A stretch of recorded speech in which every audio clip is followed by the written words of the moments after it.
Hello, this is Robert Rickover at Body Learning, and today my guest is John Appleton, who is an Alexander Technique teacher in Springfield, Missouri. His website is posturereleaseimagery.org. And as that name suggests, John has an Alexander Technique related specialty, which he has labeled posture release imagery. And we're going to talk about that and its relationship to the Alexander Technique in this podcast. John, welcome to the show. Well, thank you, Robert. I'm certainly happy to be here. Now, John, you've been teaching the Alexander Technique for quite a few years. Am I right? 10, That's 15, true. 20 It goes years? back to, I guess, 1987, I guess. Wow, Is when... you're almost as ancient a teacher as I am. But there's been years of moving around and so forth. But yes, Right. that's when I was first certified. Right. And you're currently living in Springfield, Missouri. I think I mentioned that. Could we start by you just saying a very short word or two about what the Alexander Technique is, just so that someone listening might not know, might have a little bit of information about that. Right. Well, I guess this could only be a beginning explanation, but the Alexander Technique is a method of overcoming habits that we have, which cause everything from back pain to lack of energy, and those kinds of problems that don't seem to be easily attacked by normal medical and even therapeutic um, methods. What's involved in the Alexander Technique is generally, though not exclusively or always, but is a teacher who puts light hands on the student and guides them through movements, or not necessarily movements, but guides them through their mind's decision whether to make those movements or not. Right. So the teacher uses his or her hands to guide a student, but there's a fair amount of verbal instruction as well, or verbal coaching that goes along with that. Certainly, and as a matter of fact, that's in my case. There's imagery is added to the mix. Right, and I want to just say that Mr. Alexander, F. Matthias Alexander, who was a developer of this method well over 100 years ago, was very clear in his writings that his discoveries, which form the core of what's now called the Alexander Technique, were, in his words, just the beginning. I believe he used the phrase, "It'll be seen by later generations to be a signpost, an indication of avenues of exploration." And over the last, particularly I would say the last, say 20 or 30 years, as the number of Alexander Technique teachers has increased into several thousands around the world, there are a number of teachers who have taken the technique or the ideas of the technique into some different directions. Correct. We could call them non-traditional directions, and those say extensions of the technique. There's quite a variety of them, and you, John, are one of those people who's taken it into the area of imagery. Would that be a fair, or using Sure. imagery, which is not usually not a traditional Alexander Technique process? Certainly, as a matter of fact, imagery has kind of a checkered past, and so it's not even been looked on favorably by some within the Alexander Technique. But I think I can explain how my specific imagery fits very well with the Alexander Technique and doesn't even in no sense replaces it. It's just something that can be added on to the traditional methodology used in the technique. Right, and I think that's a really important point. Alexander Technique teachers are, I think, rightly suspicious of certain kinds of imagery. I can remember my main Alexander teacher, Marjorie Barstow, who lived here in Lincoln, Nebraska, who, when a student would say to her, "Well, I'm thinking of a string attached to the top of my head with a balloon on the end, drawing me up," would say, "Well, there is no balloon and there is no string. Why don't you just stick with the reality of your situation?" Right. And, Let me interject there that there's more problems with that image than just the fact that there's no balloon and string. oh, there's a serious problem with it in that it There, assumes that you know what direction the balloon would be going, for one thing, right? or that, well, for one thing, the image, if you imagine that, plenty of people would, their head might kind of come up a little bit if they think about something like that, but it doesn't become any kind of systemic change or a whole body uh, change. And my imagery is really tied to the body. It's not tied to something that That like doesn't a balloon. exist. Yeah, Yeah. that doesn't exist, right? Right, Yeah. and I think that's a really important point to make. That if you're going to use imagery, and there's certainly no reason not to, it better be imagery that actually accurately, I guess we could say accurately represents the reality of your situation. Would Well, that's yes, well, it accurately the represents possible reality of your the situation? sensations. Let me explain. Okay. My imagery is based upon uh, well, let me see how to put this.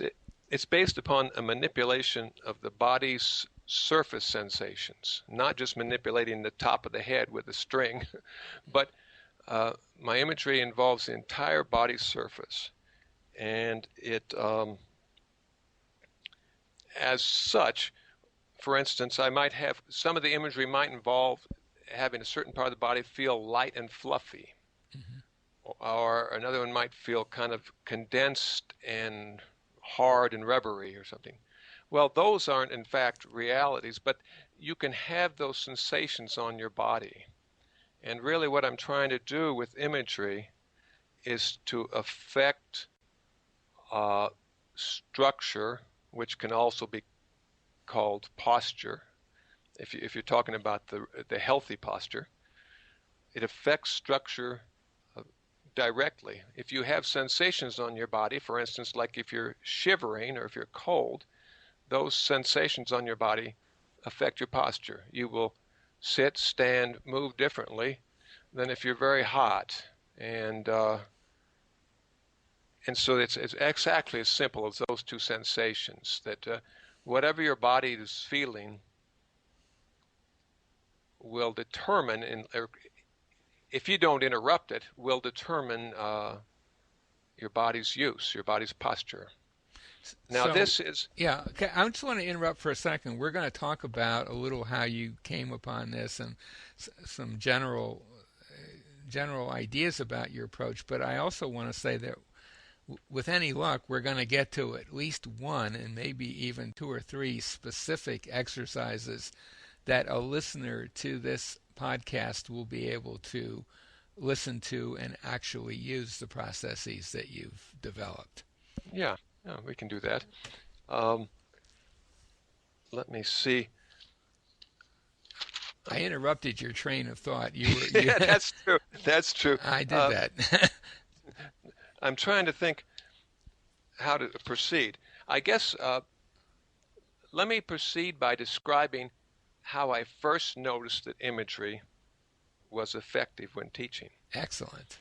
And and it also, by means of this, I want to suggest that imagery in some ways is nothing more than a colorful form of direction.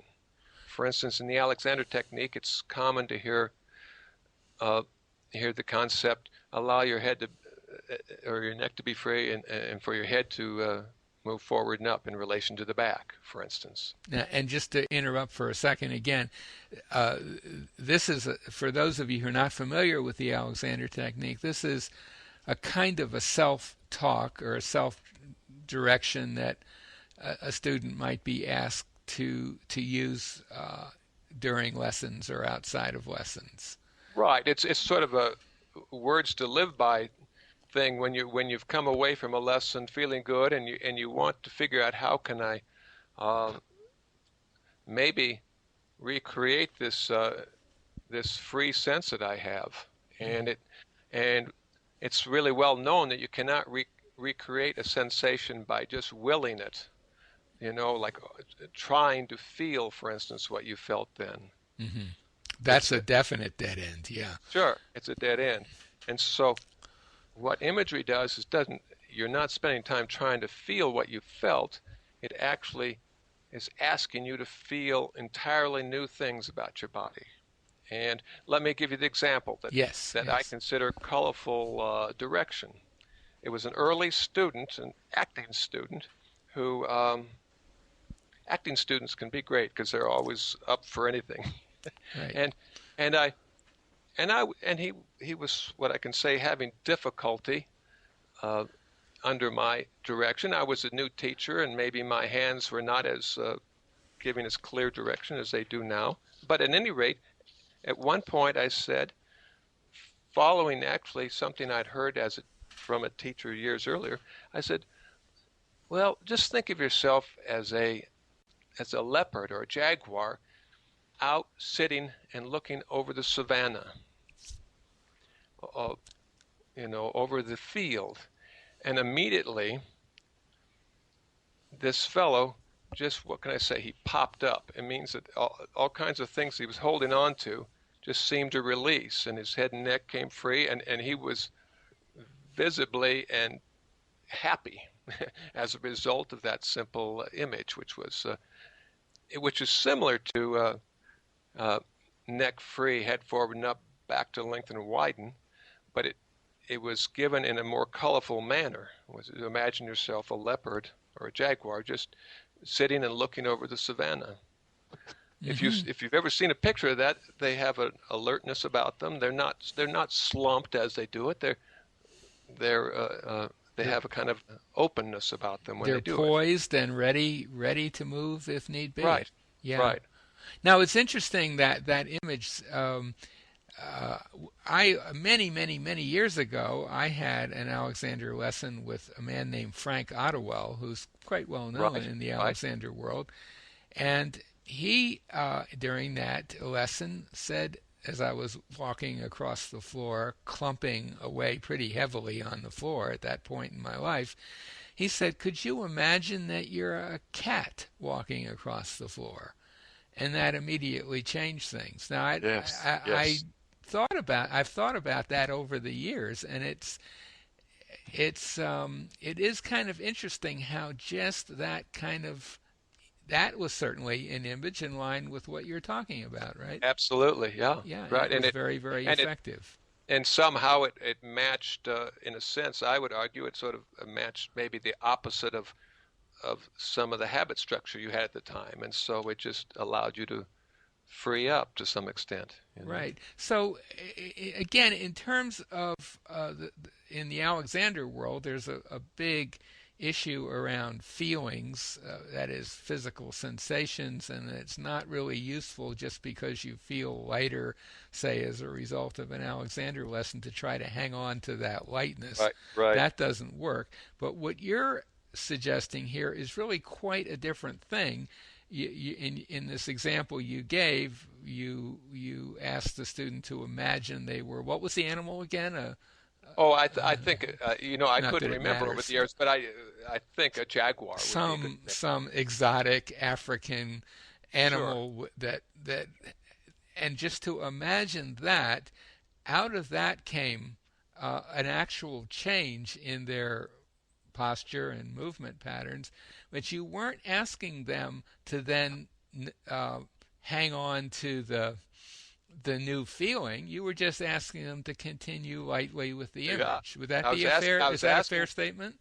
Sure, I was asking them to try a different feeling. I didn't care what their feeling was at the moment. I wanted them to experiment with, well, not even try a feeling, but to try an image in their head of Right, right. what, and it's based upon, my thinking is based upon certain ideas about, for instance, the structure of the body has to be open in certain sense. The more tension within the body, the less well put together you really are. Even if you're Charles Atlas, you might be quite strong, but uh, it's pretty hard to develop grace and the ability to feel free and happy and so forth with that kind of tension sort of rather almost permanently in your body. So, so So for that reason, well, okay, let me bring up the subject of the dorsal and ventral that's what I surface. was going to ask you about. So All right. that I think is one of your major contributions. I have to, and I would just say that when I first read uh, one of your early papers talking about dorsal and ventral, I had to go to the dictionary to check out which was which. It's not wasn't part of my, let's Right. say, my way of thinking about my body. Well, there's a good reason for that. I would love to just be able to talk about the front and the back of the body, Hmm. but that creates all kinds of distortions. Um, a good way to think about, well, you can look on my website and there'll be plenty of pictures that describe the dorsal and the ventral surfaces of the body. The dorsal is generally considered the back, and the ventral is the front or the underbelly.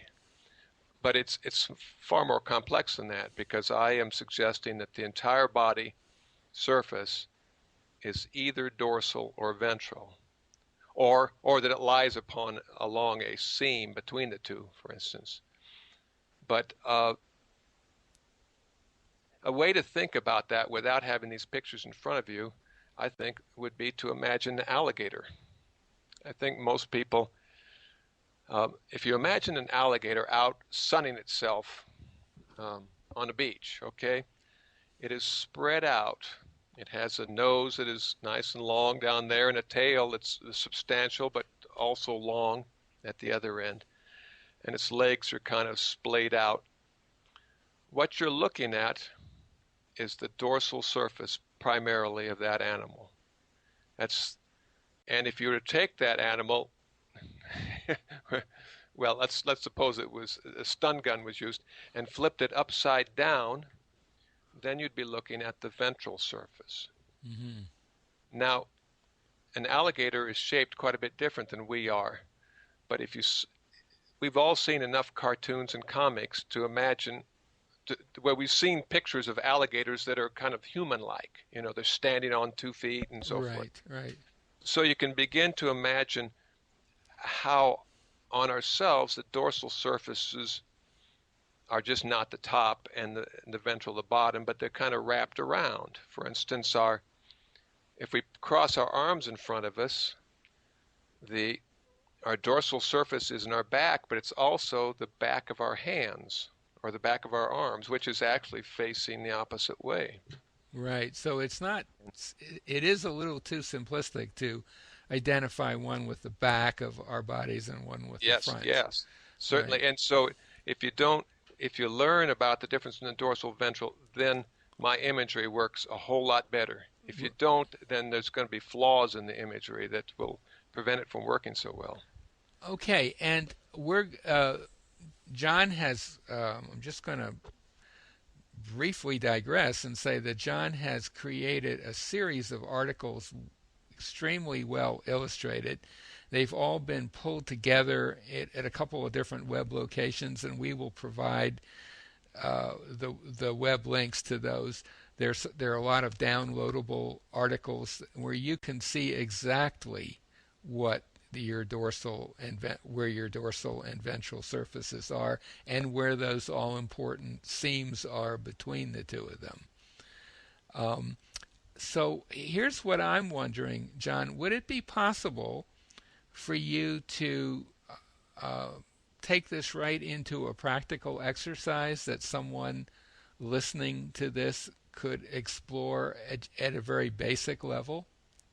Yeah, there's I have a couple of images that I think one that you would carry out when you're laying down on your back. Okay, so if you're listening to this podcast right now, if you can take your uh, iPod with you and lie down on a flat surface, it could be anything, could even be a bed, right?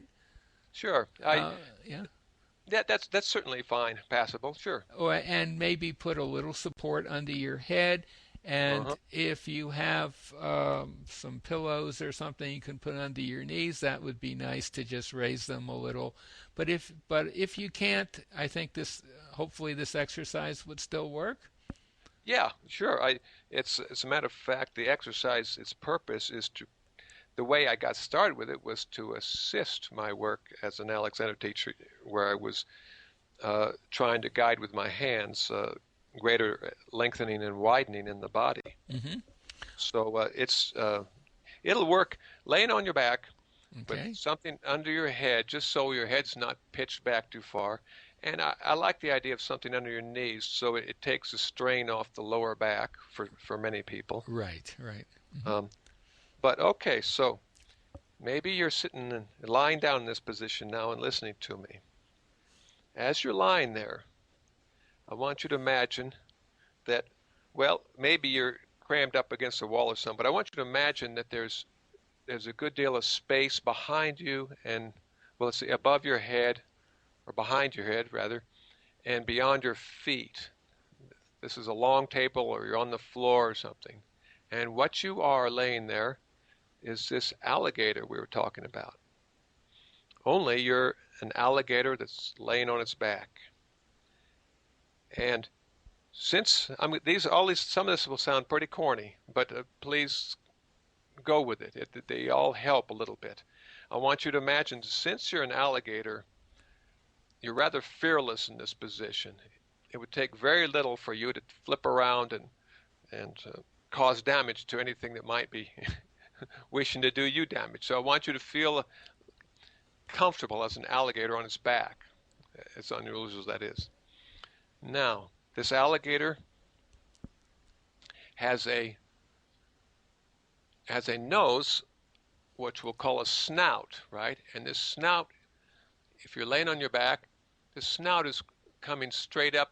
It's above you. Let's say several inches, maybe a foot or two above what you think is your real face. But now you have this snout that comes out above you, and it comes to more or less of a point, not a sharp point, but and it and and the body widens slowly. It widens past the eyes, and it widens where you think you have a neck that narrows. I want you to imagine that the neck does not narrow. It just continues to widen. And even past your arms, it widens. And somewhere in mid-body, below the arms, just below the arms perhaps, it starts to narrow again. But it's pretty wide in that the whole central part of the body is pretty wide. And it narrows past the legs and narrows down to another point, which is at the tip of a tail, which is just considerable distance away. I want you to be a nice long alligator. Now, as you're laying there, I want you to just go through that again and again. Oh my gosh, I've got this snout that's just sticking way up there. How bizarre, you know. But my body is widened and my neck doesn't narrow, it's widened. And I have these arms, which are really, we'll call them legs, really, forelegs, that are sticking out from me. You can have them actually resting on your stomach or where you wish.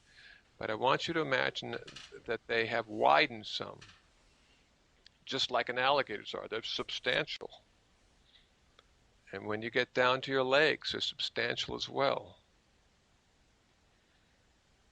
Okay, as you're laying there, actually, the next part of my exercise goes into the presence of an Alexander teacher, which imagine, I'll go into it for people who even haven't had a lesson. Imagine that someone, while you're laying there upside down as an alligator, someone is cradling your head very, very gently, just below the head, kind of cradling the neck and the head, but not lifting it up too much, just gently touching it and maybe gently suggesting that it lengthen.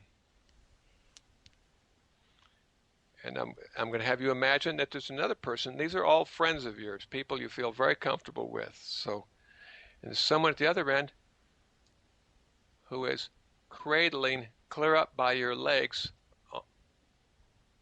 your tail. Now, we don't have tails, but we certainly can imagine we have tails. And one reason we can imagine we have tails is because we have the structure within us. That we have a tail structure, you know. So you can imagine that that tail is simultaneously being cradled and gently guided in the opposite direction from that of the head and neck. Now, but this is very gentle because also on the sides of your body, I want you to imagine that they are also widening because you're an alligator. You're a full and happy alligator. You're not a skinny alligator. You can play with this some more, but basically what that is directions for allowing your body to release so that it can lengthen and widen. And Robert, that's basically the end of that image, but it's someone that maybe people can go back and listen to again. Right, and also it might be useful for you, the listener, to refer to some of the images we talked about that earlier that are freely available from John's site and from another page on my own site. We'll have the links to that next to the interview. So, sure. and let me just say that my own experience, and I know the experience of some other people who've worked with the images that you've come up with, is that sometimes it takes a little getting used to. It isn't necessarily you're going to get astonishing results right away, but I would say to people, be patient and play with these ideas because they are actually quite powerful. Well, they're colorful directions, They're but colorful. the reality is that some people are visual, some people are auditory, and some people are have different ways of where they concentrate on the information coming from their body and the world. Mm-hmm. And that's why I particularly like the imagery in conjunction with hands-on lessons because there's two avenues, if not more, for learning to release habit. Right, but for the purposes of this podcast, we're really addressing mostly people who are going to be working on their own, at least initially. Right, and there's plenty of imagery And I have. And John has a ton of imagery and exercises. I think we would have time. Do you think you had mentioned that you had two other exercises that one of them would be something a person could use while sitting at a desk or just sitting in general, and the other would involve walking.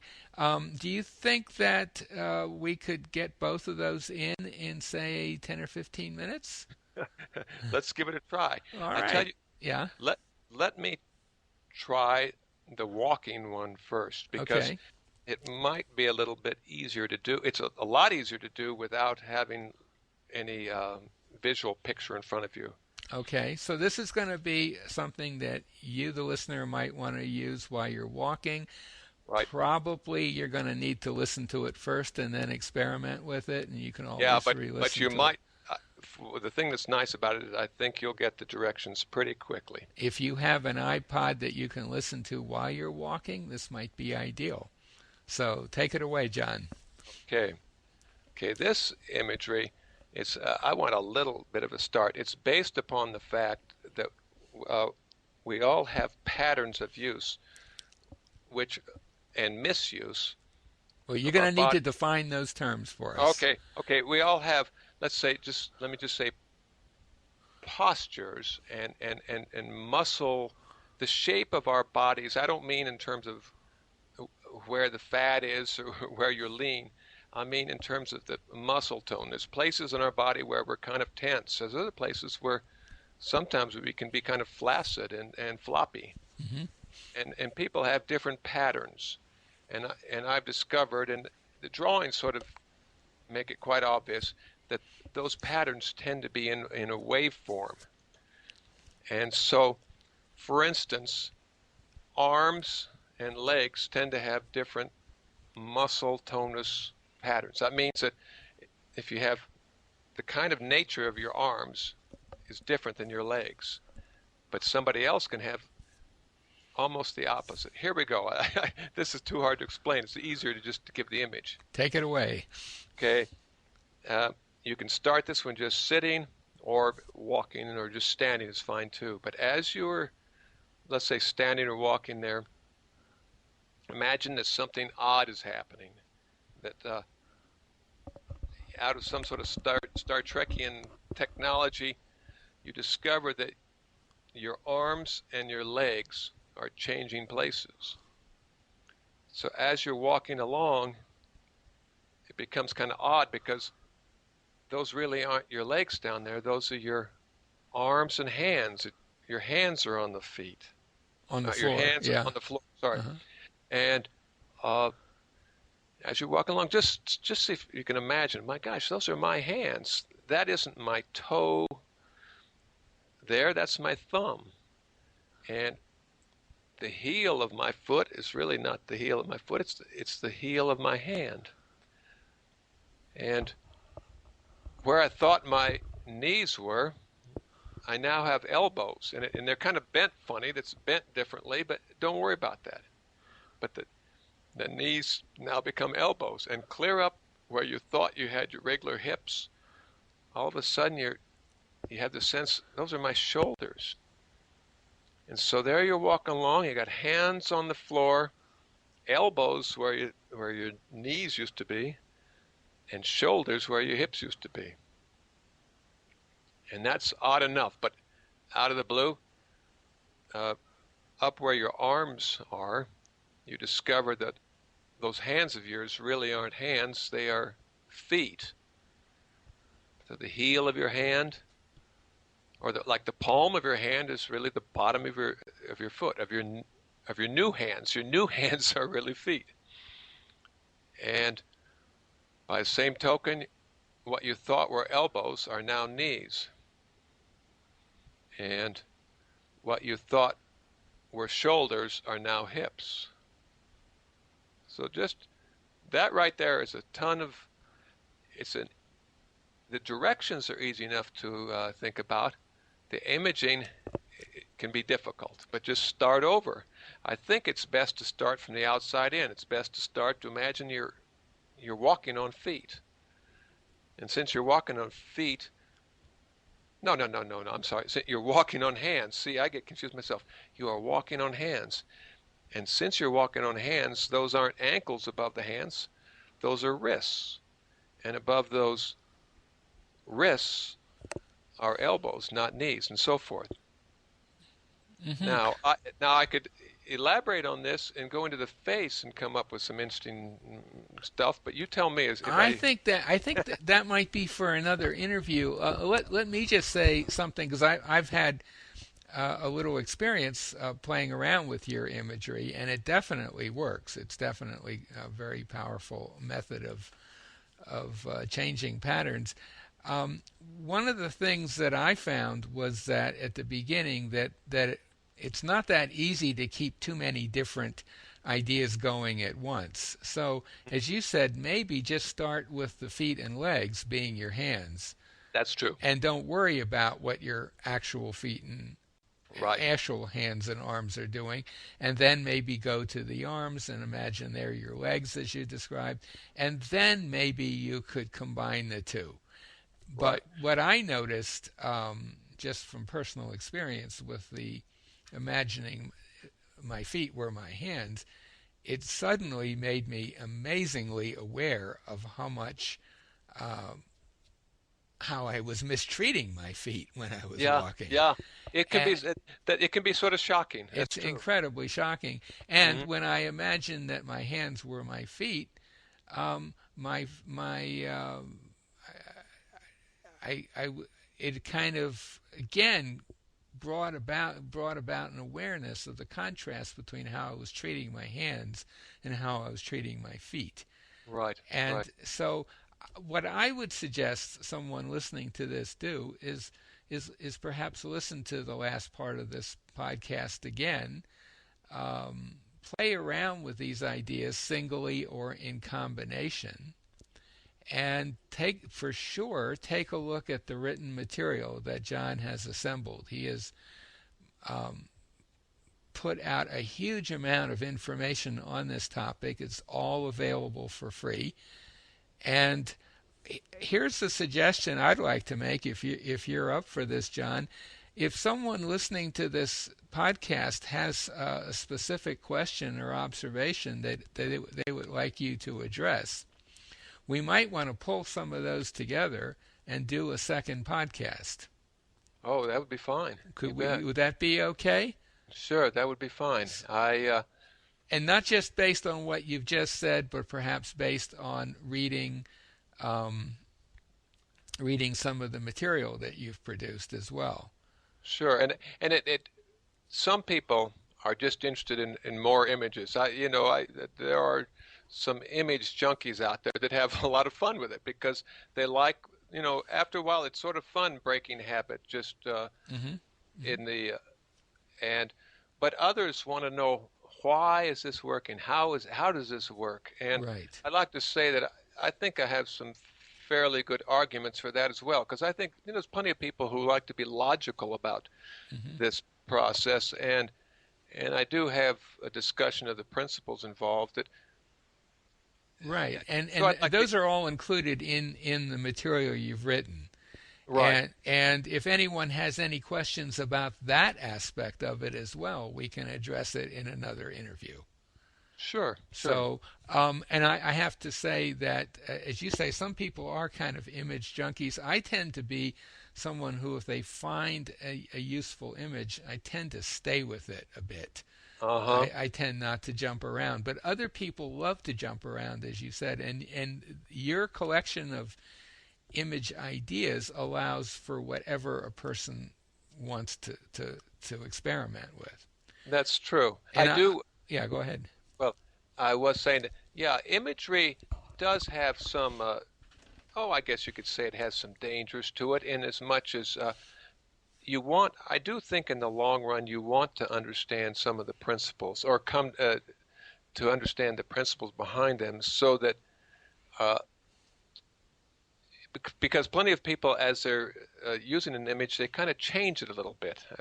I've had students when I have them imagine a certain kind of tail, well, after a while, they come up with a different tail, maybe a little bunny's tail. Hmm. And I'm not saying that that is not useful, but for the particular principle that I was working with at the time, and the kind of lengthening and widening I'm trying to develop, uh, I don't find it as useful, or Right. as, Well, so. you want images that are going to produce positive results. Right, and Eh, you want them tied to something, a real principle yes. that Yeah. unlike the string and balloon. Well, it's like in that sense, I'd say it's very analogous to traditional Alexander technique directions. For example, as you said, a standard Alexander technique direction, a version of it is I'm letting my neck be free. Right. But it's of course entirely possible for someone to say I'm tightening my neck as I do this activity.